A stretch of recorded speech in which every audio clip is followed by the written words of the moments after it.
दोस्तों, एक बार की बात है, देवी सत्यभामा भगवान श्री कृष्ण के पास आती है और उनसे पूछने लगती है, हे स्वामी, आज मेरे मन में शंका निर्माण हो रही है, कृपया आप मेरी इस शंका का निवारण कीजिए। भगवान श्री कृष्ण कहते हैं, हे प्रिय, तुम्हारे मन में जो भी शंका हो निसंकोच होकर पूछो। तुम्हारी हर शंका का निवारण करना मेरा कर्तव्य है। तब देवी सत्यभामा बड़ी ही प्रसन्नता से पूछने लगती है, हे प्रभु, आपकी हम तीनों पत्नियां पहले आपको भोजन कराती है और फिर भोजन करती है, नित्य आपकी सेवा करती है, आपके चरण दबाती है, किंतु हे प्रभु, क्या पत्नी को पति के साथ अथवा पति से पहले भोजन करना चाहिए? क्या ऐसा करना उचित होता है? शास्त्र इस विषय में क्या कहते हैं? हे प्रभु, ऐसा वह कौन सा पाप है जिसे करने से स्त्री नरकगामी बन जाती है? कृपया आप मेरी इस शंका का समाधान कीजिए। भगवान श्री कृष्ण मुस्कुराते हुए कहते हैं, हे सत्यभामा, आज तुमने समस्त मानव जाति के कल्याण के उद्देश्य से बहुत ही महत्वपूर्ण प्रश्न किया है। हे देवी, तुमने जो प्रश्न किया है उसका समाधान देवी सुदेवा की कथा सुनने से प्राप्त हो जाएगा। देवी सत्यभामा कहती है, हे प्रभु, यह रानी सुदेवा कौन थी? उनका आचार विचार कैसा था? मेरे मन में उनके विषय में जानने की जिज्ञासा निर्माण हो रही है। श्री कृष्ण कहते हैं, हे सत्यभामा, तुम्हारे आग्रह पर आज मैं तुम्हें रानी सुदेवा की कथा सुनाता हूं। तुम्हारी सभी शंकाओं का समाधान इस प्राचीन कथा में ही है। इस कथा में तुम्हें तुम्हारे सभी प्रश्नों के उत्तर मिल जाएंगे, इसीलिए इस कथा को ध्यानपूर्वक सुनो। जो भी मनुष्य इस कथा को ध्यानपूर्वक सुनता है और इसका प्रचार करता है, वह सौभाग्यशाली बनता है। उसे कभी नरक की प्राप्ति नहीं होती है। फिर देवी सत्यभामा कहती है, हे स्वामी, मैं इस कथा को अवश्य ध्यानपूर्वक सुनूंगी। कृपया आप इस कथा को कहिए। भगवान श्री कृष्ण कहते हैं, हे सत्यभामा, फिर सुनो इस कथा को। प्राचीन काल में अयोध्यापुरी में महाराज इक्ष्वाक राज्य करते थे। वे धर्म का पालन करने वाले गुणवान, चरित्रवान और अत्यंत कुशल सम्राट थे। उनका विवाह काशी नरेश की पुत्री सुदेवा के साथ हुआ था। सुदेवा सत्य का व्रत पालन करने में तत्पर, गुणवान, चरित्रवान तथा महान पतिव्रता थी। महाराज इक्ष्वाक पुण्यात्मा थे। उन्होंने अनेक यज्ञ तथा अनेक पुण्य के कार्य किए थे। उन्होंने देवालय बनवाए, पोखरे खुदवा, अनेक वाटिका बनवाई तथा वे साधु संतों की रक्षा में सदैव ही तत्पर रहते थे। महाराज इक्ष्वाक के नगर के समीप एक घना जंगल था। उस जंगल में एक सूअर अपनी पत्नी और पुत्रों के साथ रहा करता था।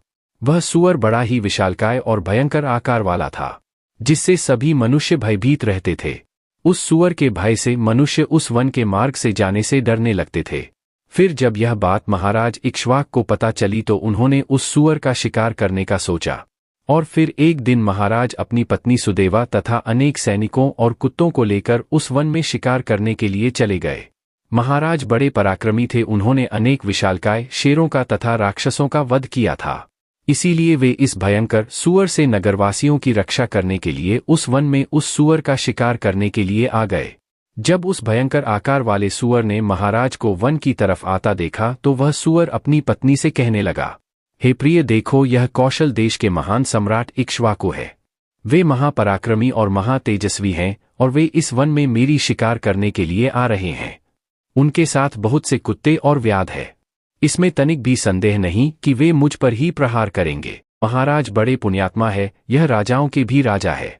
समस्त विश्व इनके अधीन है। हे प्रिय, मैं तुम सबकी रक्षा करने के लिए अपना पराक्रम दिखाता हुआ महाराज के साथ युद्ध करूंगा।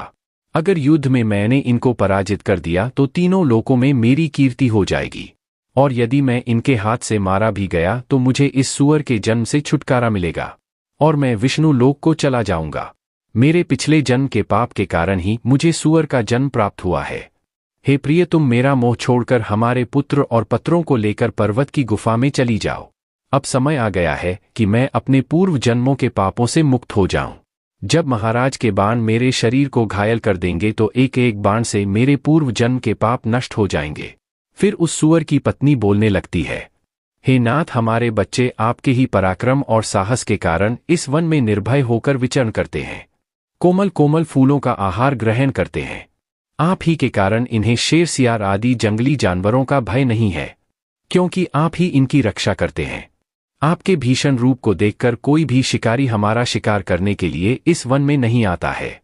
अगर आपकी मृत्यु हो जाएगी तो फिर मेरी और हमारे पुत्रों की रक्षा कौन करेगा?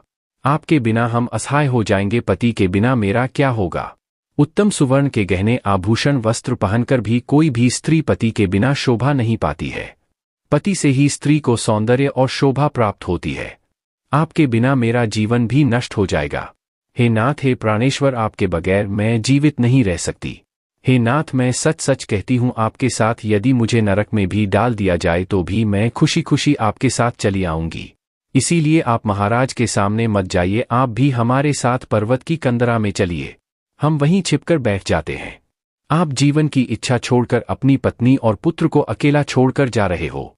इससे आपको क्या लाभ होगा? फिर वह स्वर कहता है, हे प्रिय, तुम वीरों के धर्म को नहीं जानती हो, इसीलिए ऐसा कह रही हो। यदि शत्रु वीरों को ललकारता है, युद्ध के लिए निमंत्रण देता है, तो वीर पुरुष को लोभ और भय से कायर की भांति छिपकर नहीं भागना चाहिए। ऐसे पुरुष को 1000 युगों के लिए कुंभी पाक नरक में डालकर पकाया जाता है। वीर पुरुष अगर शत्रु का सामना करता है और लड़ते हुए वीर गति को प्राप्त होता है तो उसे मृत्यु के बाद दिव्य लोकों की प्राप्ति होती है। आज महाराज इक्ष्वाकु हमारे पास युद्ध करने के लिए आए हैं। वे हमारे अतिथि हैं और अतिथि का अनादर नहीं करना चाहिए। अतिथि का अनादर साक्षात भगवान विष्णु का अपमान होता है। इसीलिए उनके साथ युद्ध करना मेरा कर्तव्य है। फिर वह सूअर की पत्नी बोलती है, हे प्राणनाथ, ठीक है, यदि आप महाराज के साथ युद्ध करना चाहते हैं तो मैं भी आपके साथ रहकर आपका पराक्रम देखूंगी। इतना कहकर उस सूअर की पत्नी ने अपने पुत्रों को बुलाकर कहा, हे पुत्रों, मेरी बात सुनो, आज युद्ध भूमि में अतिथि आए हैं। उनका सत्कार करने के लिए और उनसे युद्ध करने के लिए तुम्हारे पिता जा रहे हैं और उनके साथ मैं भी जा रही हूं। इसीलिए तुम सभी अपने भाइयों को लेकर पर्वत की गुफा में जाकर छिप जाओ। महाराज इक्ष्वाकु बड़े बलवान है, वे इस युद्ध में हमारा संहार कर डालेंगे। इसीलिए तुम लोग यहां से भाग जाओ और अपने प्राण बचाओ। फिर वह सूअर के छोटे छोटे बच्चे बोलने लगे, हैं माँ, जो पुत्र अपने माता पिता को संकट में छोड़कर भाग जाते हैं वे महापापी होते हैं। उन्हें घोर नरक में डाला जाता है। जो निर्दय पुत्र अपनी माँ का दूध पीकर उसे दुख में छोड़कर भाग जाता है, जो पुत्र अपने बाप को विपत्ति में देखकर छोड़कर चला जाता है, वह कीड़ों से भरे हुए दुर्गंधी युक्त नरक में गिरता है। इसीलिए हे माँ, हम लोग आपको छोड़कर नहीं जाएंगे। फिर वह सूअर, उसकी पत्नी और उसके बच्चे सभी युद्ध के लिए तैयार हो जाते हैं और युद्ध भूमि की ओर निकल पड़ते हैं। सभी छोटे छोटे सूअर अपने पिता और माता की चारों ओर से रक्षा करने लगते हैं। उधर महाराज इक्ष्वाकु अपनी सेना के साथ उस स्थान पर आ जाते हैं और अपने सामने खड़े सूअरों को देखकर बड़े बड़े शूरवीर योद्धाओं को सूअरों का शिकार करने के लिए आगे भेजते हैं। वे सभी बलवान शूरवीर योद्धा हाथ में तलवार और भाले लेकर सूअरों पर आक्रमण करने लगते हैं। फिर सूअरों और राजा के सैनिकों के बीच भीषण युद्ध होता है। सभी एक दूसरे पर भीषण प्रहार करने लगते हैं। सूअर अपने दांत से सैनिकों को मारने लगते हैं तो सैनिक अपने भालों से सूअरों को मारने लगते हैं। इस युद्ध में अनेक सूअर मर खप गए, कितने ही घायल हुए और महाराज के अनेक सिपाही भी मर गए और घायल हुए। अब केवल वह सूअर, उसकी पत्नी और उसके कुछ 5-7 पुत्र ही बचे थे। अपने सभी पुत्रों को मरा हुआ देखकर सूअर की पत्नी भयभीत हो गई और अपने पति से कहने लगी, हे नाथ, मुझे और इन बालकों को लेकर यहाँ से चलो, नहीं तो हमारा वंश नष्ट हो जाएगा। कृपया हम सभी अपने प्राण बचाकर भाग चलते हैं, नहीं तो महाराज हम सभी को मार डालेंगे। फिर सूअर कहने लगता है, हे प्रिय, 2 शेरों के बीच में एक सूअर पानी पी सकता है, लेकिन 2 सूअरों के बीच में एक शेर पानी नहीं पी सकता। सूअर जाति में ऐसा बल देखा जाता है, इसी कारण से सूअर से सभी भयभीत हो जाते हैं। अगर इस समय पर मैं मृत्यु के भय से भाग जाऊंगा तो मेरे सूअर जाति की प्रसिद्धि नष्ट हो जाएगी। इसीलिए हे प्रिय, तुम हमारे बच्चों को लेकर यहाँ से चली जाओ और सुखपूर्वक जीवन व्यतीत करो। इतना सुनकर सूअर की पत्नी बोली, हे नाथ, मैं आपसे बहुत प्रेम करती हूँ। आपने मेरा आदर सम्मान करके, रति क्रिया करके और मेरी रक्षा करके मेरे मन को जीत लिया है। आपसे मेरा मोह कभी नहीं छूटेगा। इसीलिए मैं अपने पुत्रों के साथ आपके सामने ही प्राण त्याग दूंगी, किंतु आपको अकेला छोड़कर नहीं जाऊंगी। फिर वह सूअर और उसकी पत्नी दोनों ही महाराज से युद्ध करने के लिए आगे आते हैं। वह सूअर भयंकर गर्जना करता हुआ महाराज को युद्ध के लिए ललकारता है। वह सूअर उसके सामने आए बड़े बड़े वीर योद्धाओं को अपने दांतों से तिनके की भांति उठाकर फेंकने लगता है। अपने सैनिकों को मरता हुआ देखकर महाराज को क्रोध आ जाता है और वे अपना धनुष निकालकर उस सूअर पर बड़े वेग से आक्रमण करते हैं। महाराज का एक बाण तीव्र गति से जाकर उस सूअर के शरीर में घुस जाता है और वह सूअर जमीन पर गिर जाता है। फिर महाराज उस पर प्रहार करते हैं और सूअर को मार डालते हैं। सूअर के मरते ही उसके प्राण निकलते हैं और विष्णु लोक को चले जाते हैं। फिर महाराज के सैनिक अपने हाथ में भाले लेकर उस सूअर की पत्नी को मारने के लिए उसकी ओर जाने लगते हैं। सूअर की पत्नी अपने बच्चों के सामने खड़ी हो जाती है और बच्चों से कहती है, बच्चों, मैं जब तक यहाँ पर खड़ी हूँ तुम यहाँ से भाग जाओ। सूअर का बड़ा बेटा बोलता है, हे माता, अपने प्राणों के भय से मैं आपको मरने के लिए छोड़कर कैसे भाग जाऊं? अगर मैं ऐसा करूं तो मुझ पर धिक्कार है, मैं युद्ध में शत्रु को परास्त करूंगा। तुम अपने पुत्रों को लेकर यहाँ से चली जाओ। फिर वह सूअर की पत्नी बोली, है मेरे पुत्र, मैं महापापिनी तुझे अकेला छोड़कर कैसे चली जाऊं? इतने में ही राजा के सैनिक उन सूअरों के पास आते हैं और उन पर प्रहार करने लगते हैं।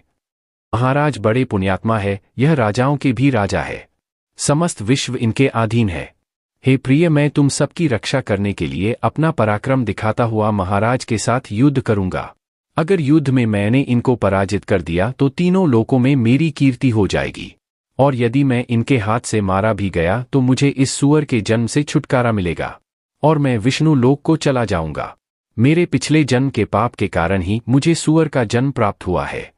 हे प्रिय, तुम मेरा मोह छोड़कर हमारे पुत्र और पत्रों को लेकर पर्वत की गुफा में चली जाओ। अब समय आ गया है कि मैं अपने पूर्व जन्मों के पापों से मुक्त हो जाऊं।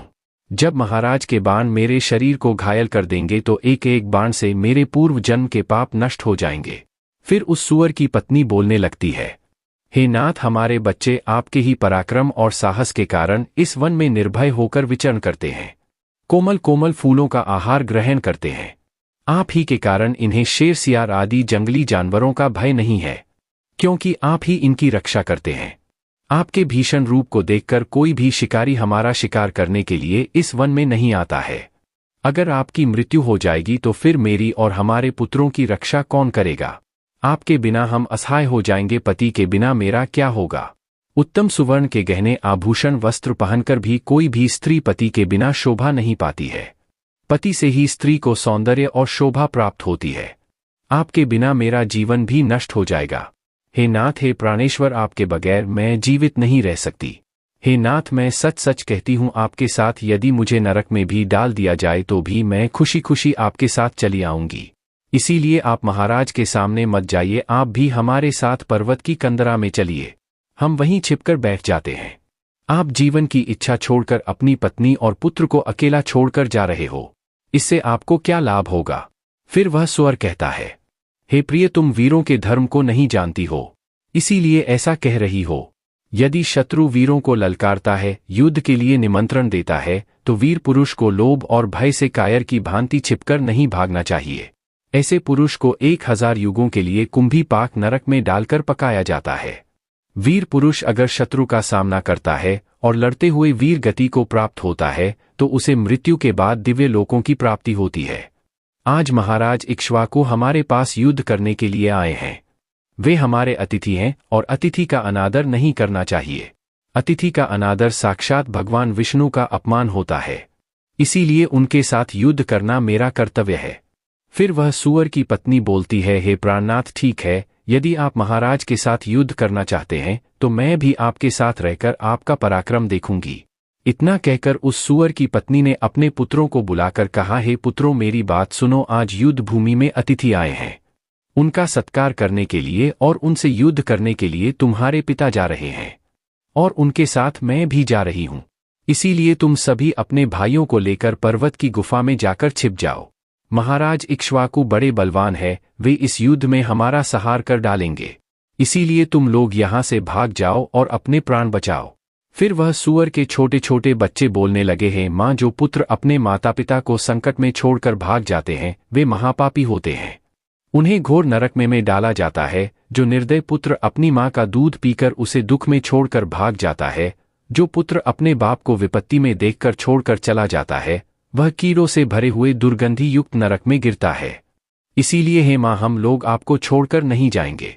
फिर वह सूअर, उसकी पत्नी और उसके बच्चे सभी युद्ध के लिए तैयार हो जाते हैं और युद्ध भूमि की ओर निकल पड़ते हैं। सभी छोटे छोटे सूअर अपने पिता और माता की चारों ओर से रक्षा करने लगते हैं। उधर महाराज इक्ष्वाकु अपनी सेना के साथ उस स्थान पर आ जाते हैं और अपने सामने खड़े सुअरों को देखकर बड़े बड़े शूरवीर योद्धाओं को सुअरों का शिकार करने के लिए आगे भेजते हैं। वे सभी बलवान शूरवीर योद्धा हाथ में तलवार और भाले लेकर सुअरों पर आक्रमण करने लगते हैं। फिर सुअरों और राजा के सैनिकों के बीच भीषण युद्ध होता है। सभी एक दूसरे पर भीषण प्रहार करने लगते हैं। सुअर अपने दांत से सैनिकों को मारने लगते हैं तो सैनिक अपने भालों से सुअरों को मारने लगते हैं। इस युद्ध में अनेक सुअर मर खप गए, कितने ही घायल हुए और महाराज के अनेक सिपाही भी मर गए और घायल हुए। अब केवल वह सुअर, उसकी पत्नी और उसके कुछ 5-7 पुत्र ही बचे थे। अपने सभी पुत्रों को मरा हुआ देखकर सुअर की पत्नी भयभीत हो गई और अपने पति से कहने लगी, हे नाथ, मुझे और इन बालकों को लेकर यहाँ से चलो, नहीं तो हमारा वंश नष्ट हो जाएगा। कृपया हम सभी अपने प्राण बचाकर भाग चलते हैं, नहीं तो महाराज हम सभी को मार डालेंगे। फिर सुअर कहने लगता है, हे प्रिय, 2 शेरों के बीच में एक सुअर पानी पी सकता है, लेकिन 2 सुअरों के बीच में एक शेर पानी नहीं पी सकता। सुअर जाति में ऐसा बल देखा जाता है, इसी कारण से सुअर से सभी भयभीत हो जाते हैं। अगर इस समय पर मैं मृत्यु के भय से भाग जाऊंगा तो मेरे सुअर जाति की प्रसिद्धि नष्ट हो जाएगी। इसीलिए हे प्रिय, तुम हमारे बच्चों को लेकर यहाँ से चली जाओ और सुखपूर्वक जीवन व्यतीत करो। इतना सुनकर सुअर की पत्नी बोली, हे नाथ, मैं आपसे बहुत प्रेम करती हूँ। आपने मेरा आदर सम्मान करके, रति क्रिया करके और मेरी रक्षा करके मेरे मन को जीत लिया है। आपसे मेरा मोह कभी नहीं छूटेगा। इसीलिए मैं अपने पुत्रों के साथ आपके सामने ही प्राण त्याग दूंगी, किंतु आपको अकेला छोड़कर नहीं जाऊंगी। फिर वह सुअर और उसकी पत्नी दोनों ही महाराज से युद्ध करने के लिए आगे आते हैं। वह सुअर भयंकर गर्जना करता हुआ महाराज को युद्ध के लिए ललकारता है। वह सुअर उसके सामने आए बड़े बड़े वीर योद्धाओं को अपने दांतों से तिनके की भांति उठाकर फेंकने लगता है। अपने सैनिकों को मरता हुआ देखकर महाराज को क्रोध आ जाता है और वे अपना धनुष निकालकर उस सुअर पर बड़े वेग से आक्रमण करते हैं। महाराज का एक बाण तीव्र गति से जाकर उस सुअर के शरीर में घुस जाता है और वह सुअर जमीन पर गिर जाता है। फिर महाराज उस पर प्रहार करते हैं और सुअर को मार डालते हैं। सुअर के मरते ही उसके प्राण निकलते हैं और विष्णु लोक को चले जाते हैं। फिर महाराज के सैनिक अपने हाथ में भाले लेकर उस सुअर की पत्नी को मारने के लिए उसकी ओर जाने लगते हैं। सुअर की पत्नी अपने बच्चों के सामने खड़ी हो जाती है और बच्चों से कहती है, बच्चों, मैं जब तक यहाँ पर खड़ी हूँ, तुम यहाँ से भाग जाओ। सुअर का बड़ा बेटा बोलता है, हे माता, अपने प्राणों के भय से मैं आपको मरने के लिए छोड़कर कैसे भाग जाऊं? अगर मैं ऐसा करूं तो मुझ पर धिक्कार है, मैं युद्ध में शत्रु को परास्त करूंगा। तुम अपने पुत्रों को लेकर यहाँ से चली जाओ। फिर वह सुअर की पत्नी बोली, है मेरे पुत्र, मैं महापापिनी तुझे अकेला छोड़कर कैसे चली जाऊं? इतने में ही राजा के सैनिक उन सुअरों के पास आते हैं और उन पर प्रहार करने लगते हैं। सुअर का बड़ा बेटा भयंकर युद्ध करता है और अनेक सैनिकों को मार गिराता है। तब महाराज आगे आकर उस सुअर के बड़े बेटे को भी मार डालते हैं। अपने पुत्र को मरा हुआ देखकर सुअर की पत्नी बहुत क्रोधित हो जाती है और भीषण प्रहार करने लगती है। उसने भी अनेक सैनिकों को मार डाला। इस घटना को महारानी सुदेवा देख रही थी। तब वह महाराज से कहती है, हे महाराज, उस सुअर की पत्नी आपके सैनिकों को मार रही है, आप आगे चलकर उसका वध क्यों नहीं करते? महाराज कहते हैं, हे प्रिय, यह एक स्त्री है, मेरा यह वचन है कि मैं स्त्री का वध नहीं करूंगा। स्त्री का वध करने से महापाप लगता है। इसीलिए मैं उस सुअर की पत्नी को ना खुद मार रहा हूं और ना किसी को उसे मारने के लिए भेज रहा हूं। मुझे स्त्री का वध करने में बड़ा भय लगता है। इतना कहकर महाराज चुप हो गए। फिर महाराज की सेना में भार्गव नाम का एक बलवान सिपाही था। उसने उस सुअर की पत्नी पर प्रहार किया और उसे जमीन पर गिरा दिया। सुअर की पत्नी मूर्छित होकर जमीन पर गिर पड़ी और लंबी लंबी सांसें लेने लगी। जब रानी सुदेवा ने उस सुअरनी को धरती पर बेहोश अवस्था में देखा तो उन्हें उस सुअरनी पर बड़ी दया आ गई। उन्होंने ठंडा जल उस सुअरनी के मुख में डाला और फिर उसके सारे शरीर पर डाल दिया, जिससे उस सुअरनी को होश आया। सुअरनी ने रानी को उस पर शीतल जल डालते हुए देख तो वह बहुत प्रसन्न हुई और मनुष्य की वाणी में बोलने लगी, हे देवी, तुमने मुझ पर ठंडा जल डालकर मुझे कष्ट से मुक्ति दिलाई है, तुम्हारा कल्याण हो। सुअरनी के ऐसे वचन सुनकर रानी सुदेवा को बड़ा आश्चर्य हुआ। वह सोचने लगी, यह तो आज मैंने बड़ी विचित्र बात देखी। यह सुअरनी तो मनुष्य की वाणी में सुंदर और स्पष्ट संस्कृत बोल रही है। फिर रानी ने उस सुअरनी से कहा, हे भद्रे, तुम कौन हो? तुम्हारा बर्ताव विचित्र है। पशु होकर भी तुम मनुष्य की वाणी में बोल रही हो। तुम मुझे तुम्हारे पूर्व जन्म का वृतांत सुनाओ। किस कारण से तुम स्वर्णी बनी हो?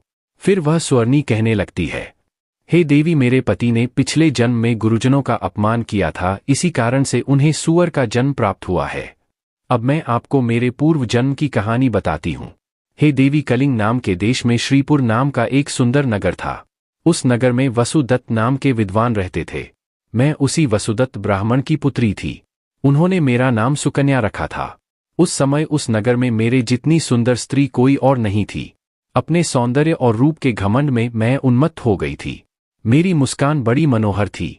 जब मैं जवान हुई तो मेरा सुंदर रूप और जवानी देखकर मेरी माता को बड़ा भय लगने लगा। वो मेरे पिता से कहने लगी, हे नाथ, अपनी कन्या जवान हो चुकी है, उसका विवाह क्यों नहीं कर देते? इसे शीघ्र ही किसी वर को सौंप दीजिए। फिर वह ब्राह्मण बोला, हे कल्याणी, मैं अपनी पुत्री का विवाह उसी पुरुष के साथ करूंगा जो विवाह के बाद मेरे ही घर में निवास करेगा। सुकन्या मुझे बड़ी प्रिय है, मैं इसे अपनी आंखों से दूर नहीं होने देना चाहता। फिर एक दिन शिव शर्मा नाम के जवान विद्वान ब्राह्मण मेरे द्वार पर आ गए। मेरे पिता उसके ज्ञान और कुशलता को देखकर बहुत प्रसन्न हुए और उसे मुझसे विवाह करने के लिए पूछ लिया। फिर मेरे पिता ने उस शिव शर्मा ब्राह्मण से मेरा विवाह कर दिया और वे हमारे साथ ही हमारे घर पर रहने लगे। परंतु मैं अपने माता पिता के लाड़ प्यार से बिगड़ चुकी थी, अपनी विवेक शक्ति खो चुकी थी। मैंने कभी अपने पति की सेवा नहीं की, कभी उनके चरण स्पर्श नहीं किए। मैं सदा उन्हें क्रूर दृष्टि से देखती थी, उनका अपमान करती थी, उन्हें नाम लेकर पुकारती थी, उनके भोजन से पहले भोजन कर लेती थी। मैं अपने पति से ही खुद को भोजन परोसवा लेती थी। मैं अपनी मर्जी से स्वच्छंद होकर यहाँ वहाँ घूमने लगती थी और बात बात पर अपने पति का अपमान करती थी। मैंने उनके साथ कभी सहवास भी नहीं किया, उन्हें मेरे शरीर को कभी हाथ भी लगाने नहीं दिया। शिव शर्मा बहुत ही शांत स्वभाव के थे। उन्होंने मुझे अनेक दिनों तक सहन किया और फिर एक दिन वे अत्यंत दुखी होकर मुझे छोड़कर चले गए। मेरे पति के जाते ही मेरे पिता बहुत दुखी होकर कहने लगे, हे प्रिय, सुनो, हमारे दामाद हमारी पुत्री को छोड़कर चले गए हैं। हमारी पुत्री ही पापचारिणी थी, दामाद तो विद्वान थे। मैं क्या जानता था कि हमारी पुत्री सुकन्या दुष्ट और कुलनाशिनी होगी। फिर मेरी माता बोली, हे नाथ, हमारी पुत्री आप ही के लाड़ प्यार से बिगड़ गई है। इसे सही राह पर लाने के लिए आपको ही कुछ करना होगा। पिता के घर में रहने वाली कन्या दुराचारी बन जाती है, इसीलिए कन्या को कभी घर में नहीं रखना चाहिए, उसे उसके पति के पास ही रखना चाहिए।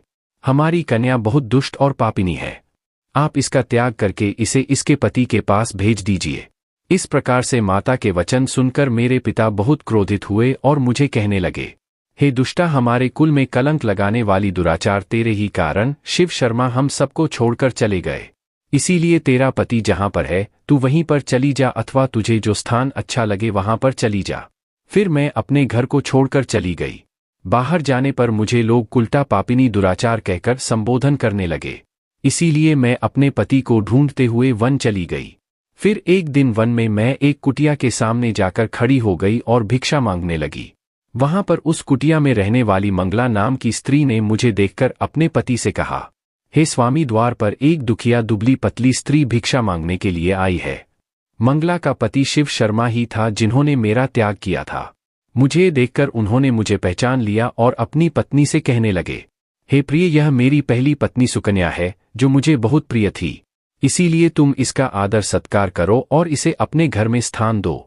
फिर मंगला ने अपने पति की आज्ञा का पालन करते हुए मुझे घर के अंदर बुला लिया और मुझे पहनने के लिए वस्त्र दिए। फिर एक दिन मैं बैठकर मंगला के अच्छे स्वभाव का और मेरे दुष्ट स्वभाव का विचार करने लगी और मुझे बड़ा दुख होने लगा। अधिक चिंता करने के कारण मेरा हृदय फट गया और उसी क्षण मेरी मृत्यु हो गई।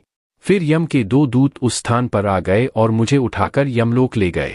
वहां पर यमराज ने मेरा लेखा जोखा देखा और यमदूतों से कहा, हे दूतों, इस पापिनी स्त्री ने अपने पति का बहुत अपमान किया है। यह पति से पहले ही भोजन कर लेती थी, अपने पति को नाम से बुलाती थी, उससे घर के काम करवाती थी, इसीलिए इस पापी स्त्री को ले जाकर नरक में डाल दो। फिर यमदूत मुझे नरक में ले गए और उन्होंने मुझे जलते हुए अंगारों में डाल दिया। लोहे के जलते हुए पुरुष बनाकर मुझे उन्हें आलिंगन दिलवाया। वहां नरक में मुझे अनेक वर्षों तक कष्ट भोगने पड़े। फिर नरक की सजा भुगतने के बाद यमराज ने मुझे स्वर्णी के जन्म में डाल दिया। स्वर्णी बोली, हे देवी, इस प्रकार से मैंने आपको मेरे पूर्व जन्म का वृतांत सुना दिया है, कृपया अब मुझे इस जीवन से मुक्ति दिला दो। आपने अपने पति की बहुत सेवा की है, इसीलिए मुझे आपका थोड़ा सा पुण्य प्रदान करो। फिर रानी सुदेवा महाराज से कहती है, हे स्वामी, अब मैं क्या करूं, आप जो आज्ञा देंगे मैं वही करूंगी। महाराज इक्ष्वाकु कहते हैं, हे प्रिय, यह बेचारी बहुत दुख उठा रही है, तुम अपने पुण्य से इसका उद्धार करो। महाराज की आज्ञा लेकर रानी सुदेवा ने स्वर्णी से कहा, हे देवी, मैं अपने 1 वर्ष का पुण्य तुम्हें प्रदान करती हूँ। रानी के इतना कहते ही उस स्वर्णी के प्राण चले गए और उसके शरीर से एक दिव्य स्त्री प्रकट हुई और फिर वह महारानी और महाराज को नमस्कार करके विष्णु लोक को जाने लगी। भगवान श्री कृष्ण कहते हैं, हे सत्यभामा, इस प्रकार से मैंने तुम्हें यह महान कथा सुनाई है। तुम्हें तुम्हारे सभी प्रश्नों के उत्तर भी मिल गए होंगे। देवी सत्यभामा कहती है, हे स्वामी, आपने आज मुझे बहुत ही पवित्र कथा सुनाई है और मेरी सभी शंकाओं का निवारण भी किया है। तो दोस्तों, उम्मीद है आपको भी यह कथा पसंद आई होगी। कथा कैसी लगी कमेंट करके जरूर बताएं। जानकारी अच्छी लगी तो वीडियो को लाइक जरूर करें और कमेंट में जय श्री कृष्ण अवश्य लिखें। साथ ही चैनल को सब्सक्राइब करें। आप सभी का धन्यवाद।